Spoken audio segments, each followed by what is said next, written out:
গুলি করতেছে, rubber bullet, ওদের গায়ে রাবার বুলেট লাগতেছে, আমাকে এভাবে করে প্রোটেক্ট করছে আমার ভাই। গোল্ডেন মোমেন্টকে পুরোপুরি কাজে লাগানোর সৌভাগ্য সবার হয় না। আমি সরকার ব্যবস্থাকে তো এখনো প্রশ্ন তুলবো। অনেকেই শুনতেছে গ্রেফতার করা হয়েছে, গ্রেফতার করে আবার এরা নাকি আবার বিদেশে পালিয়ে গেছে। একটা নিরস্ত্র মানুষকে, এটা তো ব্রিচ অফ হিউম্যান রাইটস। এই যে স্বৈরাচার সরকার এত বছর লুটপাট করতে পেরেছে, এত অন্যায় বিচার করতে পেরেছে, এটা কিন্তু সবাই কিন্তু আমরা দায়ী। তাহলে কিন্তু ওই যে গৃহবধূটা যে রান্না করে সে যদি না নেমে আসতো তাহলে এই আন্দোলনটা সাকসেসফুল হতো না। এটা তোমার রাষ্ট্র সংস্কার নিয়ে কথা বলো এখন তুমি। চমক যখন এরকম একটা ছেলেকে বিয়ে করে ফেলছে তখন আসলে মেয়েরা কি চায়? ক্যারিয়ারে এই সময় এসে যেটা বলছিলেন যে বিয়ে করার ডিসিশনটা অনেকে হার্টও করেছে বোধহয়, হুট করে উনি আপনাকে পেয়ে গেল, তাও আবার একটা প্রশ্নবিদ্ধ একজন মানুষকে, সেটা তো হয়তো অনেকেই জানে না। আজকে হয়তো অনেক কিছু বলবো আমি। কয়েকদিন আমাকে হোটেল থাকতে হয়েছিল, বাসায় থাকিনি। এটা আমি যখন করলাম তখন আমার বাসায় একটু ছেট আসলো। বেসিক জিনিসগুলো জানতেন না আপনি? কিছু সম্পর্ক ছিল, একটা দুটো তিনটা চারটা,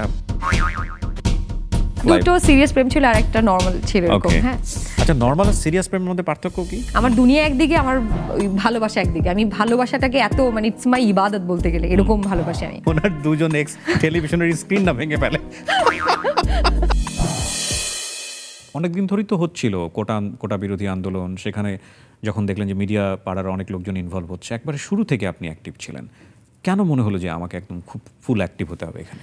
যখন আমি দেখলাম যে 15ই জুলাই যখন স্টুডেন্টদের উপর হামলা হলো, দ্যাট ইজ সামথিং। এরা আমি 15 তারিখে আগে কিন্তু কথা বলিনি, কিন্তু 15 তারিখে প্রথম স্ট্যাটাস দিই যে চিত্ত যেথা ভয় শূন্য, এরকম একটা স্ট্যাটাস আমি দিই।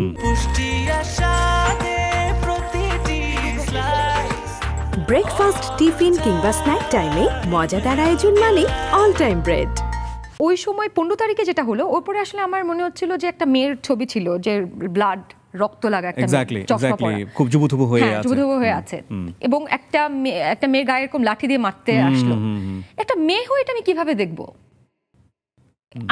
আমি জাস্ট প্রথমে ছিল ওটা, কিন্তু মানে ওইটা ছিল যে একটা মেয়ের উপরে এভাবে হামলা করা হলো, এটা নিয়ে একটা প্রথম আমাকে এটা করলো। তারপর হচ্ছে একটা ইউনিভার্সিটিতে একটা যৌক্তিক আন্দোলন নিয়ে নেমেছে। এটা বাংলাদেশ তো না, একটা গণতন্ত্র, এটা এখানে বাক স্বাধীনতা আছে, এখানে you can talk about your rights, you can talk about what you want. এখানে এটা তো কোনো অটোক্রেটিক সোসাইটি না, এটা তো কোনো একনায়কতন্ত্র চলেনি। তো ওরা তো যৌক্তিক এবং আইনগতভাবে আন্দোলন করার অধিকার আছে ওদের। তাহলে ওদের উপর কেন, কিভাবে একটা মানে ক্ষমতাশীল একটা সরকার কিভাবে তাদের উপর আক্রমণ করার বলে দেয়? যে এবং আমি শুনেছিলাম ওবায়দুল কাদের সাহেব বলেছেন যে আমাদের ছাত্রলীগই ইনাফ এদের করার জন্য, হুইচ ওয়াজ লাইক আমার কাছে বিজার মনে হচ্ছে। এবং আমার মনে হচ্ছে, যেটা বললাম না, আমার কাছে যেটা ঠিক মনে হয় আমি সেটার সাথেই থাকি, এটা আমি খুব বেশি চিন্তা করি না। কিন্তু তারপরে চিন্তা করতে হয়েছিল। আমি ইভেন জুলাই শেষের দিকে আমি আমেরিকার ভিসার জন্য অ্যাপ্লাই করি, কারণ আমাকে সবাই বলতেছিল, কারণ আমি হোটেলে ছিলাম মাঝখানে, আমি বলবো এগুলো আপনাকে গ্র্যাজুয়ালি বাসায় থাকার, কারণ আমি আমার বলেছিলাম একটা স্ট্যাটাস দিয়ে যে আমার বাসায় 30 জন মেয়েকে, আপনি দেখেছেন কিনা জানি না, এটা 17 তারিখে যেদিন বন্ধ হয়ে যায় সেদিন আমি লিখেছিলাম, যখন কেউ একটা কথা বলার মানে সাহস করতে মানুষ ভয় পাচ্ছিল লিটারেলি, কারণ আমি তাদের অবস্থা আমি বুঝি, কারণ অনেকেই তাদের পরিবার বা এর জন্য ভয় পাচ্ছিল। এটা নিয়ে আমি কিছু বলতে চাই না, কিন্তু আমার বিষয়টা হচ্ছে, আমি যখন বললাম 17 তারিখে যে আমার বাসায় আমি 30 জন মেয়েকে জায়গা দেবো, হল যেহেতু বন্ধ হয়ে গেছে এবং তাদের আবাসন ব্যবস্থা 2 দিনের জন্য আমি করতে পারবো, এটা আমি যখন করলাম তখন আমার বাসায় একটু ছেট আসলো। সেটা এলাকা থেকে হতে পারে, আমি এখন আর কিছু মানুষ আমার হয়তো ভালো চেয়ে তারা আমাকে ফোন করেছিল যে চমক, ডু নট ডু ইট, এটা করো না, ঝামেলা হবে, বাড়াবাড়ি হয়ে যাচ্ছে। হ্যাঁ, সেই মানুষগুলোর নাম আমি বলবো না, কারণ তারা আমার সামহাও আমার শুভাকাঙ্ক্ষীও। সো তারপর আমি ওই 17 তারিখের ওই ঘটনার পরে এরপরে কয়েকদিন আমাকে হোটেল থাকতে হয়েছিল, আমি বাসায় থাকিনি, এরকম একটা থ্রেট ছিল আমার। তারপর এবং এরপরে কয়েকদিন পরে আমাকে, কারণ আমি তো জানতাম না, আমি তো কন্টিনিউয়াসলি আমি আন্দোলন নেমেছি, ভিডিওটা দেখেছেন কিনা আমি জানি না, যে আমার সামনে 3টা ছেলে গুলি খেয়েছে। এবং ওই দিন আজমপুর, আমি তো উত্তরা বাসা, আর উত্তরাতে ওই দিন মুগ্ধরাও ওই একই জায়গায় ছিল, গুলিটা আমাদের কারো গায়ে লাগতে পারতো। আমার ছোট ভাই, আপন ছোট ভাই ছিল, আমাকে যখন বাসা থেকে সবাই বলছিল নেমো না, আমি বলছি আমার আপন ছোট ভাই নামতেছে, ওরা নামতেছে, তো আমি ওয়াই নট মি। আমার চোখের সামনে 3 জন ছেলে গুলি খেয়েছে, এবং ওই ভিডিওটা আমি যতবার আপলোড করছি ততবার আমাকে ওটা রিপোর্ট করে বিভিন্ন ভায়োলেন্ট কন্টেন্ট হিসেবে মানে নামানোর চেষ্টা করা হয়েছে, কয়েকবারই ডিলিট করা হয়েছে। আমার পেজ থেকে আমার পেজ চলেও গিয়েছিল মাঝখানে, আমার পেজ আবার একটা ডিজি রেস্কিউ টিম বলে একটা ছেলে, ওরা আবার রিকভার করে দিয়েছে ওই ভিডিওটা আপলোড করার কারণে। বারবার আমার সামনে আমি মানে আই জাস্ট ডোন্ট নো, এটা অনেকেই দেখেছে, হয়তো আপনি দেখেছেন কিনা, আমি দেখিনি। একদম চোখের সামনে আমার সামনে দিয়ে নিয়ে যাচ্ছিল। And আমরা আন্দোলনে ওখানে ছিলাম যখন, মানে ওই দিন মুগ্ধ ওয়াজ দেয়ার। ওহো, এই পানি লাগবে। হ্যাঁ, ওই দিনের পর আমার মনে হচ্ছিল ওইটা যখন আপলোড করি আন্দোলন একদম সক্রিয়ভাবে একদম গোলাগুলির মাঝখানে আমাদের এরকম হয়েছিল যে আমার মাথায় হাত দিয়ে রেখেছে আমার ছোট ভাই, ওরা যে গুলি করতেছে, রাবার বুলেট, ওদের গায়ে রাবার বুলেট লাগতেছে, আমাকে এভাবে করে প্রোটেক্ট করছে আমার ভাই। So I have seen everything. তো ওইটার পরে আমার মনে হচ্ছিল there is no go back, আর যাওয়ার কোনো উপায় নাই ভয় পেয়ে। কিন্তু আমার আম্মু বলতেছিল যে তুমি থাকতে পারবে না দেশে, এই পরিস্থিতি ঠিক হলেও তোমাকে ধরে নেওয়া হবে, কারণ এর আগে অনেক কিছু হয়েছিল অনেকেই মনে করেছে। তো আমি আমেরিকার ভিসার জন্য অ্যাপ্লাই করি জুলাই শেষের দিকে। অনেকে স্ট্যাটাস দিয়েছে যে 400 বছরের জন্য জেল হবে আর 300 বছর ধরে রিমান্ড হবে আমাদের একজন।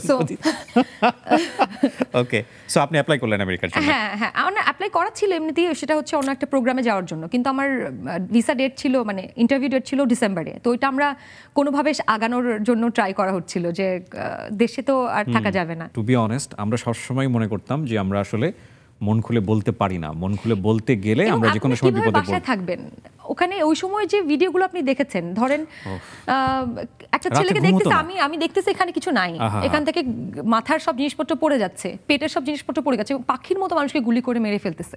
অনেক কিছু তো আসেও নি। এবং আপনি দেখেন নিরস্ত্র মানুষকে কিভাবে মারা হয়েছে, ছাদের কর্নারে ঝুলে আছে ছেলেটা, হাতে কোনো বন্দুক নেই, ওখানে গুলি করা হয়েছে, ওখানে কয়েকবার, একটা না, একটা নিরস্ত্র মানুষকে। এটা তো ব্রিচ অফ হিউম্যান রাইটস একটা, এটা তো ওয়ার্ল্ড ওয়াইড কেন স্বৈরাচার সরকার যেতে হয়েছে, আমার মনে হয় যে এটা ওয়ার্ল্ড ওয়াইড এটা মানুষ এটার অ্যাগেন্স্টে কথা বলতো, কারণ ইটস আ হিউম্যান রাইটের মানে চরম অবমাননা এটা একটা মানুষের ক্ষেত্রে।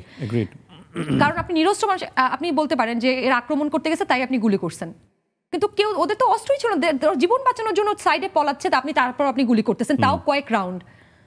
সো এটা দেখার পরে আসলে মানে আপনার খুব বেশি কোনো ভয়ঙ্কর দেশপ্রেমিক হওয়া লাগে না রাস্তা নামার জন্য, আমার মনে হয় ন্যূনতম মনুষ্যত্ব থাকলে আপনি নামবেন। আমরা বলি যে পৃথিবীতে গোল্ডেন মোমেন্টের জন্ম হয়, এটা খুব বেশি আসে না মানুষের লাইফে, এটা হুটহাট হয়ে যায়, হয়তো এটার পেছনে একটা দীর্ঘসূত্রিতা থাকে, ইতিহাস থাকে, কিন্তু ওই গোল্ডেন মোমেন্টকে পুরোপুরি কাজে লাগানোর সৌভাগ্য সবার হয় না।